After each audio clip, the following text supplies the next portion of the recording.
UFC 256 main event featuring the incumbent flyweight title holder Deiveson Figueiredo and the contender Brandon Moreno. Last 4 times out for Figueiredo.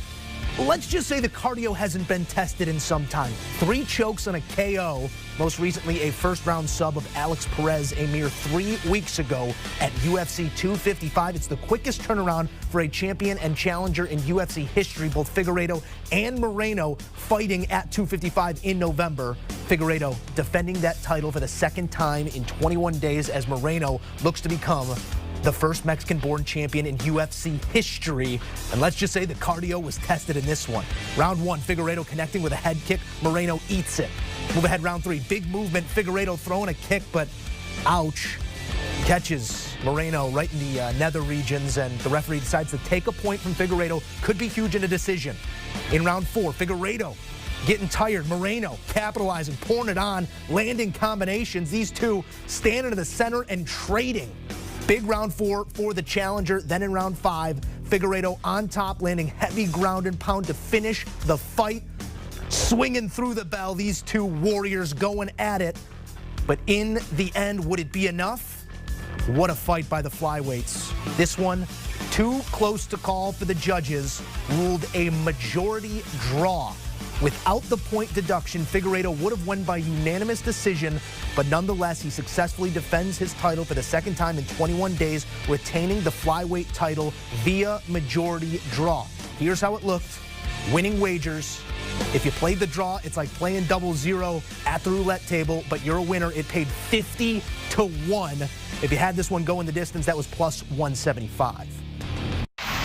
In the co-main, Tony El Cucuy Ferguson making his return to the octagon after his 12-fight win streak was snapped at the fist of Justin Gaethje back in May. We're going to get back on track. He'd have to go through Charles Oliveira, who comes into Saturday night on a 7-fight win streak. All 7 of those wins coming by stoppage, and you would find out why. Early in the first round, Oliveira has Ferguson against the cage, gets the big slam, and then 5 seconds left in the first round. He's got the armbar locked in, but it's going to take more than that to do away with Tony Ferguson. He survives it and would see the 2nd round, but we'd see more of the same in the 2nd round. Oliveira catching the kick of Ferguson, getting the takedown, so 2-0 in favor of Oliveira heading into the 3rd. Here, Oliveira catching a kick again and then turning it into an attack. Tony rolls out, but Oliveira stays on him, gets another slam, dominated on top, and was rewarded with a unanimous decision. Charles Oliveira defeating Tony Ferguson. Ferguson has now lost 2 straight fights after that legendary 12-fight win streak. Oliveira makes it 8 straight wins, which is currently the 4th longest active streak in the UFC. Here's how it looked from the wagering window, courtesy of our friends at William Hill. Oliveira was plus money at plus 150. If you had him by decision, it paid 5 to 1. Fight to go the distance, also plus money. Here to put the finishing touches on a wild night in the world of fight, co-hosts of the Morning Combat Podcast, Brian Campbell, Luke Thomas, joining us now. Gentlemen, it was an absolute war of wills in the main event between Deiveson Figueiredo and Brandon Moreno. This gave fight fans more than we could even ask for. Finishes in a majority draw with Figueiredo retaining the title. Dana White, post-fight, calling it the greatest fight in the history of the division. Luke, what do you make of the scorecards, and where do you situate this amongst the great bouts? The scorecards were all over the place on social media. You had some for Figueiredo. I scored it, I think, for Figueiredo. You had some for Moreno and a lot of draws all the way. I mean, you can tell a fight is really good if you get a draw in combat sports and the fans are pleased. I mean, that's very unheard of. It's very, very rare. That's exactly what you have here. So the scoring was difficult to get to. There was the 1-point deduction that Figueiredo suffered for the inadvertent but still severe groin kick. So that made things kind of dicey, and a lot of them were close. Figueiredo, to me, looked like he was doing the bigger damage, but it was back and forth for huge portions of the round. The 5th, though, to me, seemed like a clear Figueiredo round. So I don't think anyone's upset with the scoring. Now, as it relates to the place that it holds in the flyweight division, if it's not the number 1 fight, it's number 2. I mean, the other ones that stand out would be Mighty Mouse versus was his 2nd title defense, I think, against John Dodson. Maybe you could go Benavidez and I'm not even sure. Yeah, I'd probably put it 1 or 2. I mean, the point being is, again, you had 5 rounds, 2 guys going after it, totally damaged, never took their foot off the gas. A real show of skill, a real show of will, something to be happy about. Yeah, Luke, look, this was a draw, and in case of a draw, you say there's no winner. I think that's incorrect. Everybody wins from this type of fight, not just the fans and us watching at home, but certainly both fighters elevated their positions within the division and the sport. And can we just pour one out for the men's flyweight division as a whole? This fight and also this calendar year seemed to validate the UFC's decision to keep this division around, right? It wasn't so long ago that the great Mighty Mouse Demetrius Johnson was on top of this division, but nobody seemed to care. Henry Cejudo was that connective tissue to keep things alive. Well, he gave up the title. We have a new sheriff in town, certainly in Deiveson Figueiredo, who caps off 2020 going 3-0-1. But the reason why this fight was so spectacular, so humbling to watch, of course, was that Brandon Moreno lift his stock up to the point where he's not only a legitimate title contender, every single time he gets in there, you get sort of those old school boxing Arturo Gatti feels. You know you're going to get a great fight.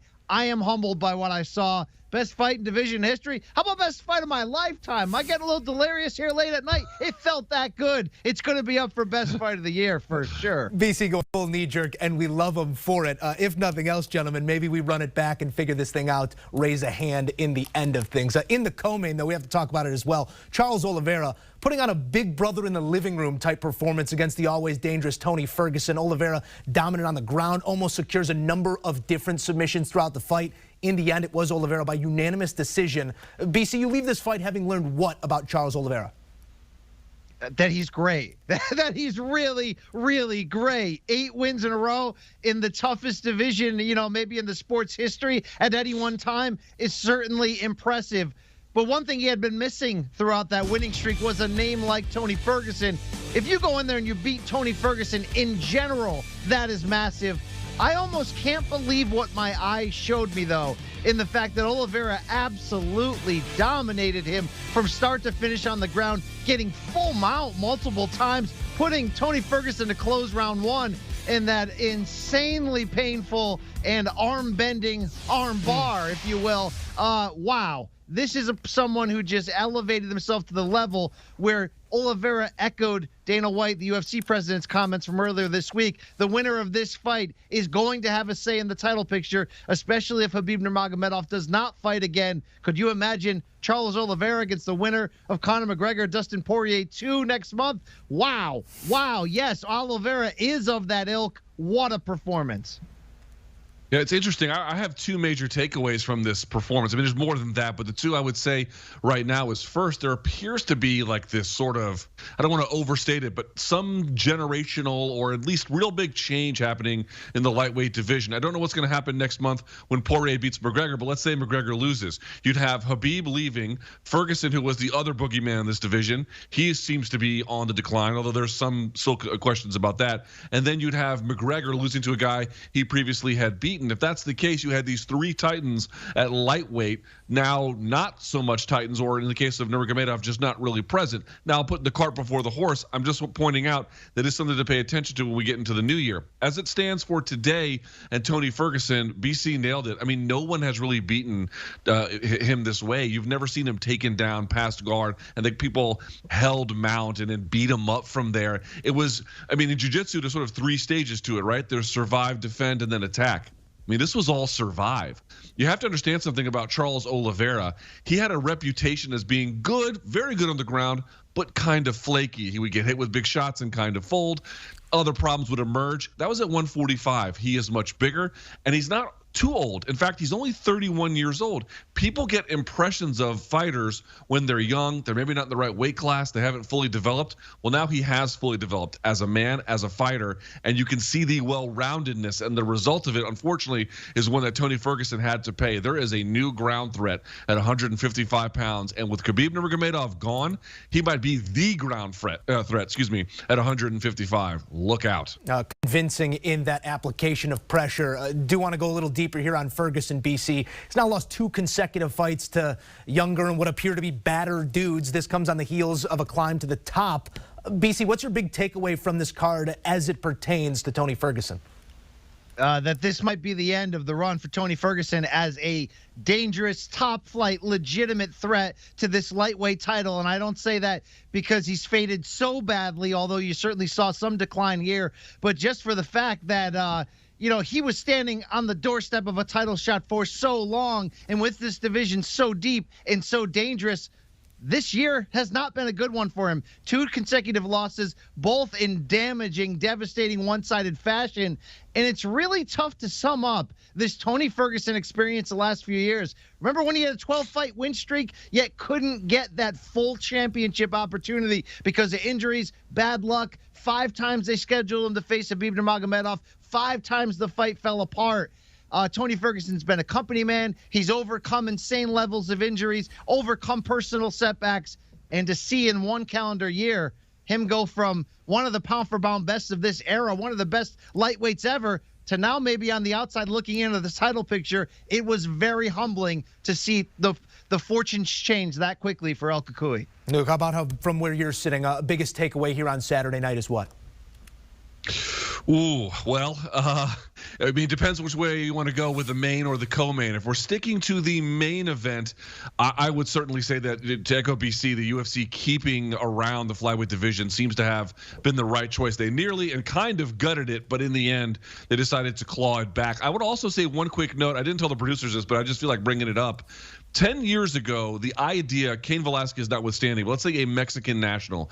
10 years ago, the idea of a Mexican MMA fighter giving a UFC Brazilian champion all he could handle and then maybe beating him was unthinkable. I don't know what you want to give it. Cheers, I should say, salute to the country of Mexico and their slow but steady development as an MMA, won't call them powerhouse, but a real market to show the progress that they've shown across this weight class and many others to get to the point where you had this kind of bout that is competitive. That is not an automatic thing. The more MMA gets globalized, the better it will become. Tonight is a living example. Yeah, very much mirroring the growth of the sport as a whole.